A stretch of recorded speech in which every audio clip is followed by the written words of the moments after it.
এই যে নৌকার মাঝে যতগুলো এখানে মানুষ রয়েছে সবাইকে ডুবিয়ে মারার জন্য আপনি কি নৌকাখানা ছিদ্র করে দিলেন? আম্মা সাফিনাতু, প্রথম নম্বরে আমরা যেই নৌকা করে আমরা নদী পার হয়েছিলাম, নদী পার হওয়ার পরে ওই নৌকার মাঝে ছিদ্র করে দিয়েছিলাম কিংবা তক্তাকে আমি নিয়েছিলাম কেন জানো?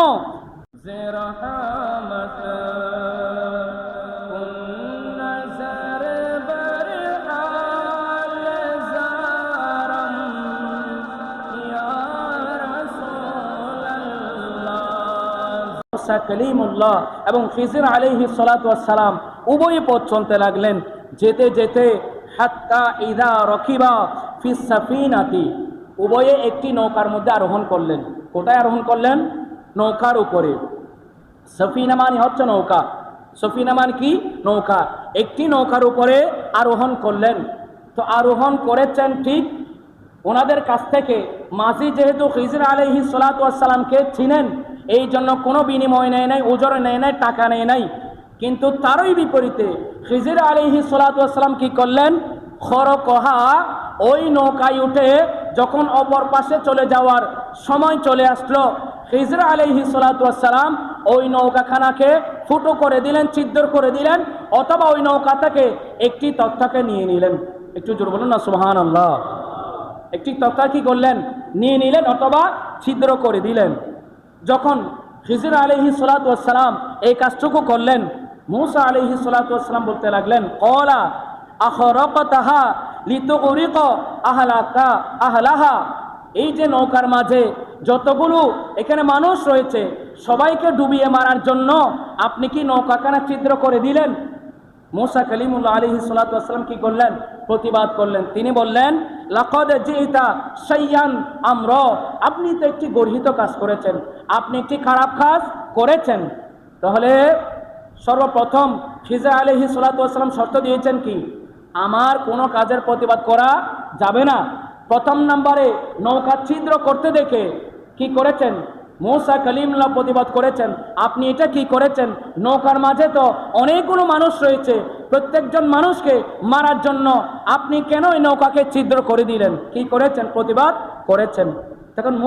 তখন হযরত খিজির আলাইহিস সালাতু ওয়াস সালাম বললেন, ক্বালা আলাম আকুল, ওগো আল্লাহর নবী, আমি কি আপনাকে বলিনি লান তাসতাতিয়া মাইয়া সবরা, আপনি যদি আমার সাথে থাকেন আমার কাজগুলো দেখে আপনি ধৈর্য ধারণ করতে পারবেন না, আমি কি আপনাকে বলিনি? তখন মূসা কালিমুল্লাহ আলাইহিস সালাতু ওয়াস সালাম তিনি যে প্রথমে ওয়াদা করেছিলেন সেই ওয়াদার কথা আবার স্মরণ হয়ে গেল। তখন তিনি বললেন, ক্বালা, মূসা কালিমুল্লাহ বললেন, লা তুআখিযিনি বিমা নাসিতু ওয়ালা তুরহিকনি মিন আমরি উসরা, ওগো আল্লাহর প্রিয় বান্দা, আমি ভুলে গিয়েছিলাম যে আপনার সাথে আমি ওয়াদাবদ্ধ ছিলাম, সুতরাং আমার ভুলের জন্য আপনার কাছে ক্ষমা চাই। আপনি আমাকে আর কোনো কঠিন শর্ত দিয়েন না, আমার শর্তকে সহজ করে দেন। আমি ওয়াদা করছি আপনার কাছে আর প্রতিবাদ করব না। আম্মা সাফিনাতু, প্রথম নম্বরে আমরা যেই নৌকা করে আমরা নদী পার হয়েছিলাম, নদী পার হওয়ার পরে ওই নৌকার মাঝে ছিদ্র করে দিয়েছিলাম কিংবা তক্তাকে আমি নিয়েছিলাম কেন জানো? ফাকানাত লিমাসাকিনা, ওই নৌকা ছিল একজন মিসকিনের, একজন অসহায় ব্যক্তির নৌকা ছিল। কিনা ইয়ামালুনা ফিল বাহারি, এই নৌকার মাধ্যমে ওই মাঝি এই পার থেকে ওই পারে নিয়ে যান, ওই পার থেকে এই পারে নিয়ে আসেন, এর মাধ্যমে সে দুই বেলা তার রুজির ব্যবস্থা করেন। কিন্তু ফাআরাতু, আমি ইচ্ছা করলাম আন আইবাহা, এই নৌকাটা যেন চুরিযুক্ত হয়ে যায়। কেন? ওয়াকানা ওয়ারাআহুম মালিকুন, এই নৌকা যদি এই পার থেকে ওই পারে যায়, ওই পারে একজন রাজা রয়েছে, যে রাজা অত্যাচারী, যেই মানুষের সুন্দর সুন্দর নৌকা দেখলে নিয়ে নে, যে নৌকার মাঝে কোনো ত্রুটি নেই এমন নৌকা দেখলে ওই বাদশা, ওই রাজা মানুষের নৌকাগুলো নিয়ে নেয়। ওই ব্যক্তি যেন, ওই রাজা যেন এই নৌকার উপর হাত দিতে না পারে, এই জন্য আমি নৌকাকে ত্রুটিযুক্ত করে দিয়েছিলাম, ছিদ্র করে দিয়েছিলাম। একটু জোরে বলুন সুবহানাল্লাহ। তাহলে খিজির আলাইহিস সালাতু ওয়াস সালাম যেটা চোখে দেখতে পাচ্ছেন, মূসা কালিমুল্লাহ সেটা দেখেন নাই। হযরত খিজির আলাইহিস সালাতু ওয়াস সালাম দেখতে পাচ্ছেন ওই পাশে যে একজন জালিম বাচ্চা বসে রয়েছে, এই নৌকা যদি ওই পারে চলে যায় অবশ্যই ওই জালিমের হাতে এই নৌকাখানা চলে যাবে। এই জন্য তিনি বললেন, আমি যে ছিদ্র করে দিয়েছিলাম একটি তক্তার মাধ্যমে এই নৌকা ঠিক করা সম্ভব, কিন্তু যদি জালিম নিয়ে যায় তবে তো এই অসহায় মাঝি সে তো না খেয়ে মরবে, তার পরিবার মরবে। এই জন্য তার নৌকাটিকে বাঁচানোর জন্য আমি খিজির তার নৌকাকে দোষযুক্ত করে দিয়েছিলাম। একটু জোরে বলুন সুবহানাল্লাহ।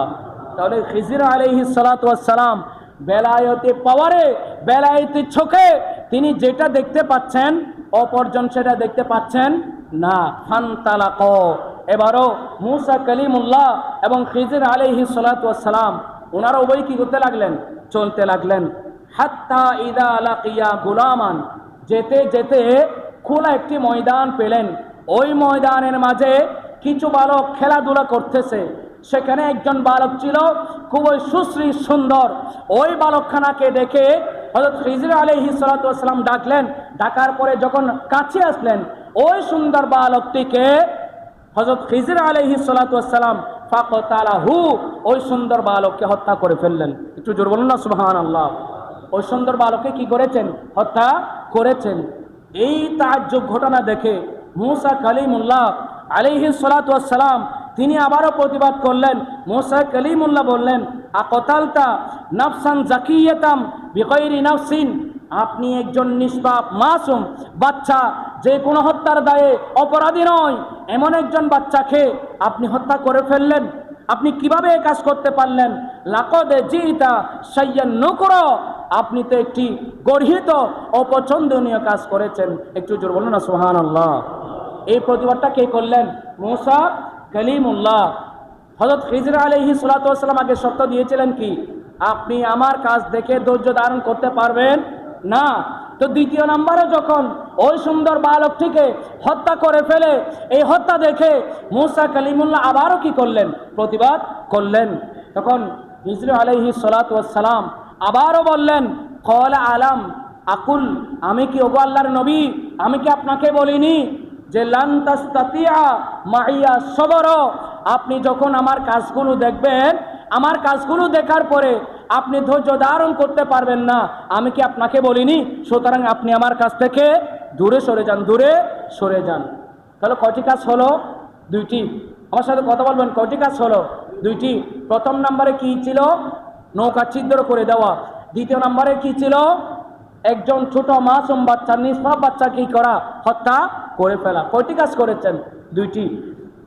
এবার মুসা কালিমুল্লাহ আলাইহিস সালাতু ওয়াস সালাম আবার খিজির আলাইহিস সালাতু ওয়াস সালামের কাছে অনুনয় বিনয় করে বলছেন, ইন সাআলতুকা আন শাইইন বাদাহা ফালা তুসাহিবিনি, ওগো আল্লাহর প্রিয় বান্দা, আমি আপনার কাছে হাত জোর করে বলছি, আমি যদি আপনি কোনো কাজ করার পরে আর কোনো তো প্রশ্ন করব না, আমি নবী যদি আবার প্রশ্ন করি, আপনার কাছে কোনো কিছু জানতে চাই, ফালা তুসাহিবিনি, আমাকে সঙ্গী হিসেবে, সাথী হিসেবে সফরে রাখার দরকার নেই, বরঞ্চ সেখান থেকেই আমি মুসা কালিমুল্লাহকে পৃথক করে দিয়েন। এবারও মুসা কালিমুল্লাহ হযরত খিজির আলাইহিস সালাতু ওয়াস সালামের সাথে অনুনয় বিনয় করে বললেন, এবারও আপনি আমাকে আপনার সফর সঙ্গী হিসেবে থাকার সুযোগ দিন। একটু জোরে বলুন সুবহানাল্লাহ। আচ্ছা, যাই হোক, খিজির আলাইহিস সালাতু ওয়াস সালাম তৃতীয়বার আবার কি দিলেন? একখানা সুযোগ দিলেন। ফান্তালাক, আবার তারা চলতে লাগলেন। যেতে যেতে হাত্তা ইদা আতায়া আহলা করিয়াতিন, যখন তারা যেতে যেতে একটি গ্রামের মধ্যেই চলে গেল, তখন অনেক দীর্ঘ সময় ধরে হাঁটার কারণে, চলার কারণে মুসা কালিমুল্লাহ এবং ইউশা ইবনে নুন এবং হযরত খিজির আলাইহিস সালাতু ওয়াস সালাম ওনাদের ক্ষুধা চলে আসতো। ওনাদের কি চলে আসতো? ক্ষুধা চলে আসতো। তো গ্রামের মধ্যে যখন গেলেন, তাদের কাছে কি চাইলেন? খাবার চাইলেন। ইস্তাত আমা আহলাহা, ওই গ্রামবাসীদের কাছে বললেন, আমরা তো দূরের মুসাফির, অনেক দূর থেকে হেঁটে আসছি, আমরা তো ক্ষুধার্ত হয়ে গিয়েছি, আপনারা আমাদেরকে মেহমানদারি করুন, মেহেরবানি করে আমাদেরকে খাবারের ব্যবস্থা করুন। এই কথা যখন তারা বলল, তখন ওই গ্রামবাসীরা কি করলো? ফাআবাউ আইয়ুদাইয়িফুহুমা, তারা মুসা কালিমুল্লাহ খিজির আলাইহিস সালাতু ওয়াস সালাম ওনাদের মেহমানদারি করাকে অস্বীকার করলো, বলল না, আমরা কোনো অপরিচিত মানুষকে মেহমানদারি করি না, বরঞ্চ আপনারা আমাদের গ্রাম থেকে চলে যান। যখন তারা খাদ্য দিতে অস্বীকার করলো, মেহমানদারি করতে যখন অস্বীকার করলো, ফাওয়াজাদা ফিহা জিদারন, সেখানে খিজির আলাইহিস সালাতু ওয়াস সালাম হঠাৎ করে চোখ গেল একটি দেওয়ালের প্রতি। একটি দেওয়াল, সে দেওয়ালখানা ইউরিদু আইয়ান কস, সে দেওয়ালখানা পড়ে যাচ্ছে, ভেঙে যাচ্ছে। সেই দেওয়ালখানা কি হচ্ছে? ভেঙে যাচ্ছে। এই অবস্থা দেখে খিজির আলাইহিস সালাতু ওয়াস সালাম ওই দেওয়ালের কাছে গেলেন। কাছে যাওয়ার পরে ফাআকামাহু, ওই দেওয়ালখানাকে খিজির আলাইহিস সালাতু ওয়াস সালাম হাত দিলেন, হাত দিয়ে ধরে আবারও মেরামত করে আপন জায়গার মধ্যে স্থির করে দিলেন। জোরে বলুন সুবহানাল্লাহ। তাহলে যখন এই দেওয়ালখানা মেরামত হযরত খিজির আলাইহিস সালাতু ওয়াস সালাম করে দিলেন, মূসা আলাইহিস সালাতু ওয়াস সালাম দেখে এবার নরম সুরে প্রতিবাদ করছেন। আগে এগুলো তো গরম ছিল, আপনি অপরাধ করেছেন, এই কাজ করা আপনার ঠিক হয়নি। এবার যেহেতু দুইবার ক্ষমা চেয়ে নিয়েছেন, এবার তৃতীয়বার তিনি আপত্তি জানাচ্ছেন, তবে সেটা নরম সুরে। কি সুরে? নরম সুরে। মূসা কালিমুল্লাহ আলাইহিস সালাতু ওয়াস সালাম বলছেন, আই আল্লাহর বান্দা, লাউ শিইতা লা তাখাসতা আলাইহি আজর, আপনি যে তাদের দেওয়াল পড়ে যাচ্ছে, আপনি তো চাইলে এই দেওয়াল ঠিক করে দিয়েছেন, বিনিময়ে তাদের কাছ থেকে আপনি ওজর নিতে পারতেন, বিনিময় নিতে পারতেন, খাবার নিতে পারতেন, টাকা পয়সা নিতে পারতেন, আপনি কেন এই কাজ করলেন না? নরম সুরে যখন মূসা কালিমুল্লাহ আলাইহিস সালাতু ওয়াস সালাম প্রতিবাদ করলেন, তাহলে প্রতিবাদ এখন কয়টা হয়ে গেল? কত বলুন, কয়টা হয়ে গেল? তিনটা। কাজ কয়টা হলো? তিনটা। এই তিনটা কাজে তিনবারই যখন মূসা কালিমুল্লাহ আলাইহিস সালাতু ওয়াস সালাম প্রতিবাদ করলেন, তখন খিজির আলাইহিস সালাতু ওয়াস সালাম বললেন, হাদা ফিরাকু বাইনি ওয়া বাইনিকা, এখানেই তোমার মাঝে আমার মাঝে পরিসমাপ্ত হয়ে গেল। একটু জোরে বলুন সুবহানাল্লাহ। এই আল্লাহর নবী, আমি তিনটি কাজ করেছি, তিনটি কাজের প্রতিটি কাজেই আপনি প্রতিবাদ করেছেন, এই জন্য এখান থেকে আপনার আমার রাস্তা আলাদা হয়ে গেল। আপনি যদি প্রতিবাদ না করতেন, আমার অনেক বিষয় আপনি নবী দেখতে পারতেন, কিন্তু প্রতিটি কাজে যখন প্রতিবাদ করেছেন, আর কোনো হিকমত আমি খিজির দেখাতে রাজি নই, সুতরাং এখন আপনার রাস্তা আলাদা, আমার রাস্তা আলাদা, এখন দুইজন চলে যাবেন দুই দিকে। তখন খিজির আলাইহিস সালাতু ওয়াস সালাম বলতে লাগলেন, শুনুন, তিনটি ঘটনা কেন হয়েছিল, কি কারণে আমি তিনটি ঘটনা সংঘটিত করেছিলাম, আপনি একবার শুনুন। আম্মা সাফিনাতু, প্রথম নম্বরে আমরা যেই নৌকা করে আমরা নদী পার হয়েছিলাম, নদী পার হওয়ার পরে ওই নৌকার মাঝে ছিদ্র করে দিয়েছিলাম, কিংবা তক্তাকে আমি নিয়েছিলাম, কেন জানো? ফাখানাত লিমাসাকিনা, ওই নৌকা ছিল একজন মিসকিনের, একজন অসহায় ব্যক্তির নৌকা ছিল। তিনি বললেন, লিমাসাকিনা ইয়ামালুনা ফিল বাহারি, এই নৌকার মাধ্যমে ওই মাঝি এই পার থেকে ওই পারে নিয়ে যান, ওই পার থেকে এই পারে নিয়ে আসেন, এর মাধ্যমে সে দুই বেলা তার রুজির ব্যবস্থা করেন। কিন্তু ফাআরাতু, আমি ইচ্ছা করলাম, আন আইবাহা, এই নৌকাটা যেন ত্রুটিযুক্ত হয়ে যায়। কেন? ওয়াকানা ওয়ারাআহুম মালিকুন, এই নৌকা যদি এই পার থেকে ওই পারে যায়, ওই পারে একজন রাজা রয়েছে, যে রাজা অত্যাচারী, যেই মানুষের সুন্দর সুন্দর নৌকা দেখলে নিয়ে নে, যে নৌকার মাঝে কোনো ত্রুটি নেই, এমন নৌকা দেখলে ওই বাচ্চা, ওই রাজা মানুষের নৌকাগুলো নিয়ে নেয়। ওই ব্যক্তি যেন, ওই রাজা যেন এই নৌকার উপর হাত দিতে না পারে, এই জন্য আমি নৌকাকে ত্রুটিযুক্ত করে দিয়েছিলাম, ছিদ্র করে দিয়েছিলাম। একটু জোরে বলুন সুবহানাল্লাহ। তাহলে খিজির আলাইহিস সালাতু ওয়াস সালাম যেটা চোখে দেখতে পাচ্ছেন, মূসা কালিমুল্লাহ সেটা দেখেন নাই। মূসা হযরত খিজির আলাইহিস সালাতু ওয়াস সালাম দেখতে পাচ্ছেন ওই পাশে যে একজন জালিম বাচ্চা বসে রয়েছে, এই নৌকা যদি ওই পারে চলে যায়, অবশ্যই ওই জালিমের হাতে এই নৌকাখানা চলে যাবে। এই জন্য তিনি বললেন, আমি যে ছিদ্র করে দিয়েছিলাম একটি তক্তার মাধ্যমে এই নৌকা ঠিক করা সম্ভব, কিন্তু যদি জালিম নিয়ে যায়, তবে তো এই অসহায় মাঝি সে তো না খেয়ে মরবে, তার পরিবার মরবে। এই জন্য তার নৌকাটিকে বাঁচানোর জন্য আমি খিজির তার নৌকাকে দোষযুক্ত করে দিয়েছিলাম। একটু জোরে বলুন সুবহানাল্লাহ। তাহলে খিজির আলাইহিস সালাতু ওয়াস সালাম বেলায়েতে পাওয়ারে, বেলায়েতে চোখে তিনি যেটা দেখতে পাচ্ছেন অপরজন সেটা দেখতে পাচ্ছেন না। এক নম্বর কারণ গেল। দ্বিতীয় নম্বরে আসুন, দ্বিতীয় নম্বর কি করেছিলেন? একজন গোলামকে, বাচ্চাকে হত্যা করেছিলেন।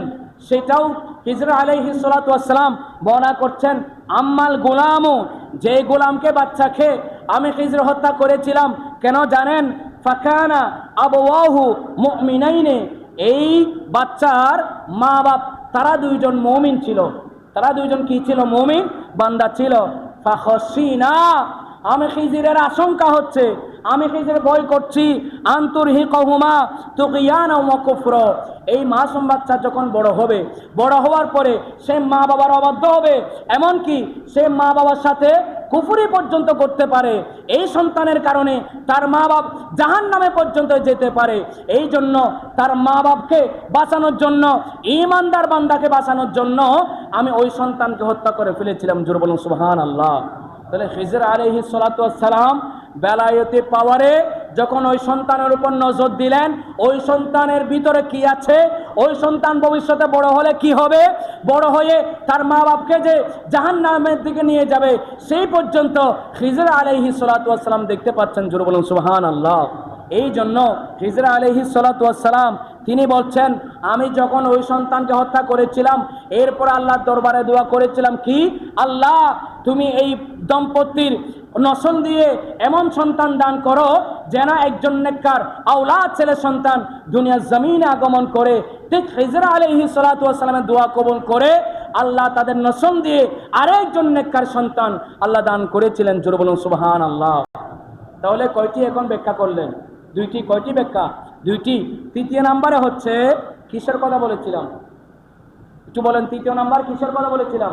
দেওয়ালের কথা। কিসের কথা? দেওয়ালের কথা, যেটা খিজর আলাইহিস সালাতু ওয়াস সালাম হাত দিয়ে ধরে কি করে দিয়েছিলেন? ঠিক করে দিয়েছিলেন। আম্মাল জিদারু, অতঃপর সে দেওয়াল, সেটা কি ছিল? ফাকানা লিগুলামাইনে ইয়াতীমাইনে ফিল মাদিনাতি, ওই শহরের দুইজন এতিম ছেলে সন্তানের দেওয়াল ছিল। ওই দেওয়াল কার ছিল? দুইজন এতিম ছেলে সন্তানের দেওয়াল ছিল। ওয়াকানা তাহতাহু কানজুল্লাহুমা, ওই দেওয়ালের নিচে তাদের মা বাবা মৃত্যুবরণ করার আগে কিছু খজিনা রেখে গিয়েছিলেন, সম্পদ রেখে গিয়েছিলেন, স্বর্ণ চাঁদি রেখে গিয়েছিলেন। ওয়াকানা আবুহুমা সলিহা, এই ছেলে সন্তানের মা বাপ ছিল নেককার, ছিল পরহেজগার ছিল। সুতরাং দেওয়াল যদি ভেঙে যায়, দেওয়াল যদি পড়ে যায়, এই সম্পদ কানা সাধারণ মানুষরা নিয়ে নিবে। সুতরাং আল্লাহর তাআলার ইচ্ছা হয়েছিল যেন এই দুইজন সন্তান যখন বড় হবে, যখন তারা বুদ্ধিপ্রাপ্ত হবে, তারা যেন দেওয়ালের নিচ থেকে ওই সম্পদ বের করে এই সময় পর্যন্ত বাঁচানোর জন্য আমি খিজির ওই দেওয়ালখানাকে মেরামত করে দিয়েছিলাম। একটু জোরে বলুন না সুবহানাল্লাহ। তাহলে কয়টি ঘটনা হলো? তিনটি ঘটনা। তিনটি ঘটনার পিছনে তিনটি হিকমত হচ্ছে। প্রথম নম্বরে নৌকার ছিল। তাহলে নৌকার ঘটনা কি? হযরত খিজর আলাইহিস সালাতু ওয়াস সালাম, যিনি আল্লাহর একজন বলি, তিনি বেলায়েতের নজরে ইলমে লাদুনি দিয়ে দেখতে পাচ্ছেন এই নৌকা যদি ওই পারে যায় তো জালেম বাদশা নিয়ে নিবে।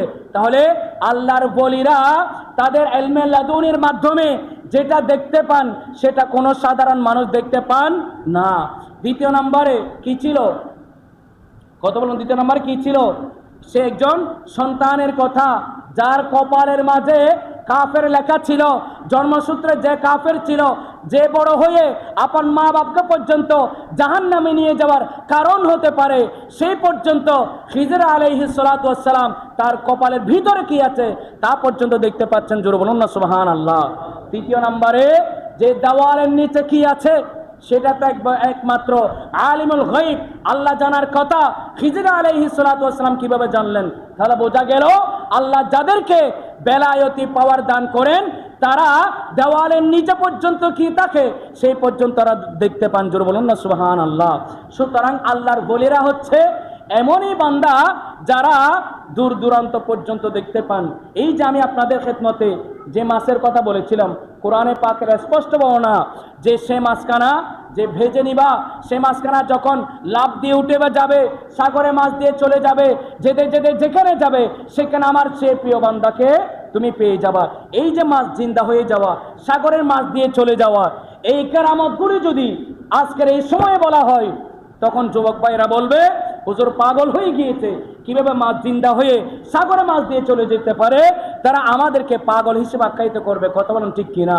মূলত এই যে মাছ জিন্দা হয়ে গেল, সাগর ওপর দিয়ে চলে গেল, এটা কি কোনো আলেমের কথা না কোরআনের কথা? কথা বলুন, কোরআনের কথা কিনা? কারণ ওই মাঝখানে যেহেতু নবীর সাথে লেগেছে, ওই মাঝখানের গন্তব্য যেহেতু বলির কদমে, এই জন্য মাছকেও আল্লাহ পাওয়ার দিয়ে দিয়েছেন যেন মাছ মরা থেকে জিন্দা হয়ে নবীকে যারা পথ দেখাতে পারে। জোরে বলুন সুবহানাল্লাহ। তাহলে বলিদের সাথে যেটা লেগে যায় সেটাও কি হয়ে যায়? জিন্দা হয়ে যায়। আজকের জামানায় এই কারামতগুলো যদি আমরা বলি, যখন আমরা গৌসে পাকের কারামতের কথা বলি, গৌসে পাক খেতে যাচ্ছেন, যে দোকানদার কি মুরগি ভাজা হচ্ছে, তখন গৌসে পাকের যখন খেতে ইচ্ছা হলো, ওই মরা মুরগি যেখানে তাবুর মধ্যে দেওয়া হয়েছিল সেগুলো জিন্দা হয়ে গৌসে পাকের সামনে দৌড়াদৌড়ি করতে লাগলো। জোরে বলুন সুবহানাল্লাহ। এই কারামতগুলোকে আজকের যুব সমাজ আমাদেরকে এই কারামতগুলো বললে তারা আমাদেরকে পাগল বলবে। কোরআন কি সাক্ষ্য দেয়? কোরআন সাক্ষ্য দেয় না যে মরা মাছ জিন্দা হয়েছে? তো মরা মাছ যদি জিন্দা হতে পারে, শুধু জিন্দা নয় সাগরের মাঝখান দিয়ে চলে যেতে পারে, তো গৌসে পাকের কারামতে মরা মুরগি কেন জিন্দা হতে পারবে না? কত বলেন ঠিক কিনা? তাহলে আল্লাহর বলিদের কারামত এগুলো হচ্ছে সত্য। আল্লাহর বলিরা দুনিয়ার মধ্যে যখন ছিলেন, এই যে পাক ভারতে, আমি যদি আপনাদের কাছে প্রশ্ন করি, আল্লাহরও কোনো নবী কি এখানে এসেছিলেন? কোন নবী কি আমাদের এই সাবকন্টিনেন্ট দেশের মধ্যে এসেছেন? আসেন নাই। কোন আল্লাহর রসুল কে আসেছেন? আসেন নাই। তবে কারা ইসলাম প্রচার করেছে? আল্লাহর বলিরা ইসলাম প্রচার করেছে। যারা আমাদেরকে দিন শিখিয়েছে, মাযহাব শিখিয়েছে, কোরআন শিখিয়েছে, ইসলাম শিখিয়েছে, নবী শিখিয়ে আজকে মাজারে